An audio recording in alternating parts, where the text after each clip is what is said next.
السلام علیکم، welcome to my channel invisible colour. تمام ویڈیو اپڈیٹس کے لیے میرے چینل انویزیبل کلر کو سبسکرائب کریں اور ساتھ ہی بیل نوٹیفیکیشن آن کر دیں۔ 3 اکتوبر میری زندگی کا خاص دن ہے، اسی لیے نہیں کہ وہ میری پیدائش کا دن تھا، بلکہ اس لیے کیونکہ 3 اکتوبر کو میں نے پاکستان کی پاک سرزمین پر پہلا قدم رکھا تھا، اور یہاں آنے کے چند روز بعد میرے ساتھ جو حیرت انگیز واقعات ہوئے اسے میں زندگی بھر نہیں بھول سکتا۔ 3 اکتوبر 1948 کو جب میں بحری جہاز سے اترا، میری جیب میں اس ٹائم صرف 5 روپے تھے، لیکن مجھے اپنی کمائی کا احساس نہیں تھا۔ میں سمجھتا تھا کہ نظام ڈھکن نے پاکستان کے لیے جو کچھ کیا ہے اس کے حوالے سے یہاں مجھے ہاتھوں ہاتھ لیا جائے گا۔ میمن مسافر سے جب میں نے اسی خیال کا اظہار کیا تو اس نے کہا، یہ تو ٹھیک ہے مرزا بھائی، پر تیری پاکٹ میں کتنا پیسہ ہے؟ میں نے کہا 5 روپے۔ تو پھر تو ایسا کرنا، اگر کراچی کو تیرے کو کوئی لینے نہ آئے تو سیدھا بندر روڈ چلے جانا، ادھر MC کے سامنے ہوٹل دی پاک ہے اور تیرے کو رہنے کا آسانی ہو جائے گا۔ ظاہر سی بات ہے مجھے بندرگاہ پر لینے کون آتا۔ چنانچہ میں نے میمن مسافر کی ہدایت پر عمل کیا اور ٹرام پر بیٹھ کر ہوٹل دی پاک پہنچ گیا۔ کاؤنٹر پر جو صاحب بیٹھے تھے انہوں نے کہا، اس ہوٹل میں کمرہ وغیرہ نہیں ملتا، خالی چارپائی بسترا ملتا ہے، 1 روپیہ روز پر۔ میں نے کہا ٹھیک ہے بھائی، مجھے ایک چارپائی دے دیجئے، اپنا نام پتہ لکھواؤ۔ جب انہیں معلوم ہوا میں حیدرآباد دکن سے آیا ہوں تو اس نے مجھ سے رضاکاروں کا پوچھا۔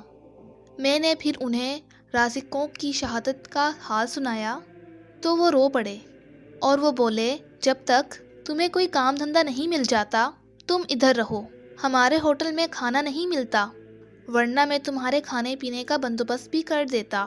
میں نے ان کا شکریہ ادا کیا، اپنا اکلوتا بیگ اٹھایا اور اس بیگ کو چارپائی کے نیچے رکھ دیا اور شہر دیکھنے کے لیے نکل گیا۔ ان دنوں دہلی مسلم ہوٹل میں 4 آنے کا سالن اور روٹی ملتی تھی۔ میں نے پہلے 2-3 دن ان 5 روپے میں گزار دیے اور نوبت پھر فاقوں تک آ پہنچی۔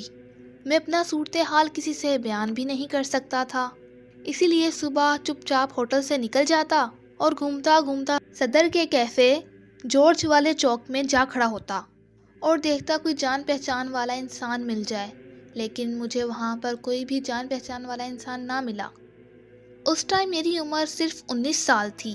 اس عمر کے جان پہچان کے لوگ یا تو صرف میرے اسکول فیلو تھے یا میرے محلے والے، جنہیں میں حیدرآباد دکن میں چھوڑ آیا تھا۔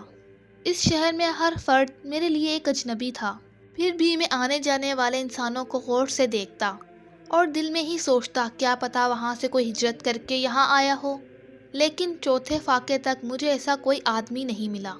3 فاقے بڑے صبردار اور تکلیف دہ تھے، لیکن چوتھی صبح جب میں حاش پشاش تھا اور مجھے بھوک کا احساس تک نہیں تھا، میں نے منہ ہاتھ دھویا، کوٹ پہنا اور ہوٹل سے نکل گیا۔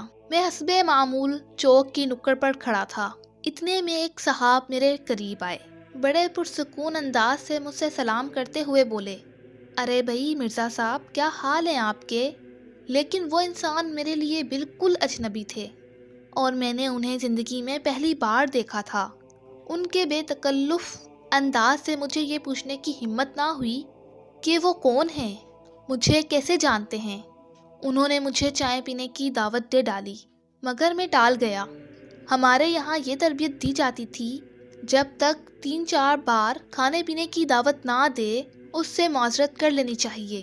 لیکن جب انہوں نے بہت اصرار کیا، پھر مجھے ان کی دعوت منظور کرنی پڑی۔ پھر ہم ساتھ والے کیفے چارچ میں چلے گئے۔ وہاں جا کر ویٹر جب آرڈر لینے آیا تو ان صاحب نے کہا، مجھے بھوک سی محسوس ہو رہی ہے، تم کچھ کھانے کے لیے لے آؤ۔ تو ویٹر نے آگے سے کہا کہ ہمارے یہاں کچھ کھانے پینے کو نہیں ملتا، ٹوسٹ اور آملیٹ ہی ملتا ہے۔ تو ان صاحب نے کہا، چلو بھائی ٹوسٹ اور آملیٹ ہی لے آؤ، اور ان کو آرڈر دینے کے بعد وہ مجھ سے ادھر ادھر کی باتیں کرنے لگے۔ پھر تھوڑی دیر بعد ویٹر آملیٹ اور ٹوسٹ لے آیا۔ میں نے سب سے پہلے پانی کا فل 1 گلاس پیا۔ پانی پینے کے بعد جب میں نے ٹوسٹ اور آملیٹ کھایا تو میں وہیں بے ہوش ہو گیا۔ جب میں بے ہوش ہوا تو وہ اجنبی آدمی مجھ پہ پانی ڈال رہا تھا اور وہ ویٹر اور وہ اجنبی آپس میں ایک دوسرے پر برس رہے تھے کہ آپ نے اس کو کیا کھلا دیا ہے کہ یہ بے ہوش ہو گیا ہے۔ ویٹر نے آگے سے کہا کہ میں نے آملیٹ ایک ہی بنایا تھا، آدھا آپ کو دیا اور آدھا ان کو سرو کیا۔ اگر وہ بے ہوش ہو گئے ہیں تو مجھے نہیں پتا، اگر آملیٹ میں کچھ ہوتا تو آپ بھی بے ہوش ہو جاتے کیونکہ وہ آملیٹ آپ نے بھی کھایا ہے۔ خیر بات رفع دفع ہوئی، ہم دونوں کیفے میں چائے پی کر باہر آ گئے۔ ان دنوں ہاتھ رکشہ چلا کرتے تھے۔ میرے میزبان نے پوچھا آپ کہاں جائیں گے مرزا صاحب؟ میں نے انہیں دی پارک کا پتہ بتا دیا۔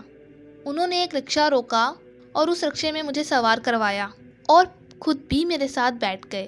میں ہوٹل دی پارک کے سامنے پہنچ گیا اور وہ چلے گئے۔ میں ہوٹل میں آیا اور کوٹ کھونکی پر ٹانگ کر اپنی چارپائی پر سو گیا۔ جب میری آنکھ کھلی تو رات ہو چکی تھی اور میرے ارد گرد کے سب لوگ سو چکے تھے۔ پھر میں چادر لے کر سو گیا۔ جب میری صبح آنکھ کھلی تو میں حسب معمول اپنا کوٹ اتارا اور پہنا اور ہوٹل سے باہر جانے لگا۔ مجھے اچھا نہیں لگتا تھا کہ اس کا سامنا کروں کیونکہ وہ بیچارہ مجھ سے پیسے تو نہیں مانگتا تھا پر میرے پاس دینے کو پیسے بھی تو نہیں تھے، اسی لیے چپ چاپ ہوٹل سے کھسک جاتا تھا۔ اچانک جب میں سیڑھیاں اترنے لگا تو میں نے کوٹ کی جیب میں ہاتھ مارا، میری انگلیاں کسی کاغذ سے ٹکرائیں۔ میں نے فوراً وہ کاغذ جیب سے نکالے تو یہ دیکھ کر دنگ رہ گیا، وہ 100 کے 3 کرارے نوٹ تھے۔ نوٹ دیکھ کر میرا دل دھک دھک کرنے لگا۔ اگر رات کو میری جیب سے کوئی یہ نوٹ نکال لیتا تو فوری طور پر مجھے یہ خیال بالکل نہیں آیا کہ یہ نوٹ آئے کہاں سے۔ پھر میں نے سوچا شاید امی نے یہ نوٹ کوٹ میں سی دیے ہوں گے، کیا پتا جیب میں ہاتھ ڈالنے سے سلائی ادھڑ گئی ہوگی اور نوٹ نکل آئے ہوں گے۔ اسی لیے میں نے جیب الٹ کر دیکھی تو جیب تو صحیح سلامت تھی۔ پھر یہ نوٹ میری جیب میں کہاں سے آ گئے؟ میرا ذہن بار بار اس سوال کی تکرار کر رہا تھا۔ میں نے نوٹوں کو غور سے دیکھا، وہ برٹش گورنمنٹ کے جاری کردہ نوٹ تھے لیکن ان پر پاکستان کی مہر لگی ہوئی تھی۔ ظاہر سی بات ہے یہ نوٹ یہیں سے کسی نے میری جیب میں ڈالے ہوں گے، لیکن وہ کون ہو سکتا ہے؟ میں نے سوچا لیکن میری سمجھ میں تو کچھ نہ آیا۔ ہوٹل میں سبھی مسافر تھے، اس بات کا زیادہ امکان تھا کہ کوٹ میں رکھی ہوئی چیزیں غائب ہو جاتی تھیں کیونکہ وہ وقت ہی ایسا تھا، نیا ملک تھا، ہر ایک کی ضروریات تھی۔ ایسے وقت میں کون میری مدد کے لیے میری جیب میں نوٹ رکھ دیتا؟ کہیں یہ جعلی نوٹ تو نہیں ہے؟ اس احساس سے میرا دل کانپ اٹھا۔ الٹے قدموں میں اپنے ہوٹل کے مالک کے پاس جا پہنچا۔ میں نے ایک 100 کا نوٹ ان کو تھماتے ہوئے کہا کہ 25 روپے آپ ایڈوانس رکھ لیں۔ آگے سے وہ بولے ایسی بھی کیا جلدی ہے؟ میں نے کہا میں اپنے محسنوں کا زیادہ دیر ادھار رکھنا نہیں چاہتا۔ اس نے بڑے تکلف سے نوٹ اپنی دراز میں ڈالا اور باقی رقم مجھے واپسی کی۔ میں تو اچھل پڑا، ارے یہ تو اصلی نوٹ ہیں۔ وہ دن اور آج کا دن میری جیب کبھی خالی نہیں رہی، مگر اس کے بعد میں نے کئی مرتبہ اس اجنبی انسان کو ڈھونڈنے کی کوشش کی لیکن وہ آج تک مجھے نظر نہیں آئے جسے میں آج بھی ہزاروں میں پہچان سکتا ہوں۔ وہ اجنبی انسان میرا میزبان جس نے مجھے فاقوں میں کھانا کھلایا تھا، جو مجھے میرے نام سے جانتا تھا، یا تو وہ کوئی نیک جن تھا یا فرشتہ جو میری غیبی امداد کے لیے آیا تھا۔